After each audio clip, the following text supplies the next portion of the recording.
বিস্তীর্ণ যমুনার চরাঞ্চলে জন্ম নেয়া ঘাসও যেন ফেলনা নয়। এ ঘাস বিক্রি করেই জীবিকা নির্বাহ করছে টাঙ্গাইলের ভুঁয়াপুরের ২০০-এর অধিক পরিবার।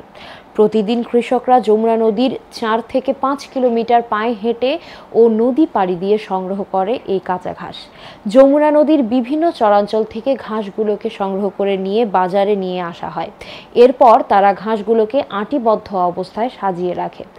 উপজেলার নিকরাইল গোবিন্দাসী ইউনিয়নগুলোর স্থানীয় বাজারের পাশে রাস্তার ধারে বসে এই ঘাসগুলোকে বিক্রি করতে দেখা যায়। কৃষকরা ঘাসগুলোকে প্রথমে বস্তাবন্দি করে নিয়ে আসে এবং পরবর্তীতে তারা ছোট ছোট আঁটি বেঁধে রাস্তার পাশে সাজিয়ে রাখে।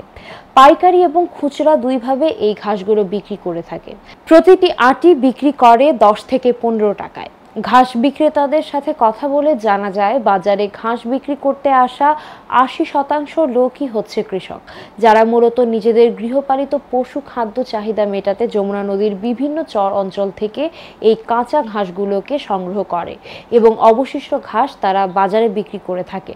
বর্তমানে অনেকেই জীবিকা নির্বাহের জন্য বেছে নিচ্ছে এই পেশা। এতে করে তারা দিন দিন আর্থিকভাবে স্বাবলম্বীও হচ্ছেন। প্রথমে কয়েকজন কৃষক ঘাস বিক্রি শুরু করলেও এখন অনেকেই যুক্ত হচ্ছে এই পেশায়। আপনারা জানেন, আমাদের ভুয়াপুর উপজেলা আমাদের প্রাণী সম্পদে সমৃদ্ধ একটা উপজেলা। এখানে অনেক গবাদি পশুর খামার আছে। আর বিশেষ করে বর্তমানে আমাদের গোখাদ্যের যে বিষয়টা, সেক্ষেত্রে কিন্তু ম্যাক্সিমাম খামারি আমাদের দানাদার খাদ্যের উপর নির্ভরশীল।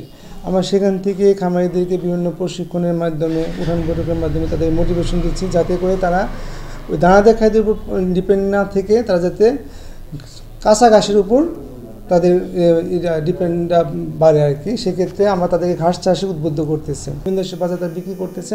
আমরা চাচ্ছি যে ওখানে একটা বাজার স্থাপন করতে, যাতে ওই গাবসারা চরের মধ্যেও যাতে তারা বিক্রি করতে পারে। সেজন্য আমরা বিভিন্নভাবে খামারিদের উদ্বুদ্ধ করতেছি, যাতে করে ওইখানেই উৎপাদিত ঘাস যাতে ওখানে বিক্রি করার সুযোগ তারা পায় আর কি।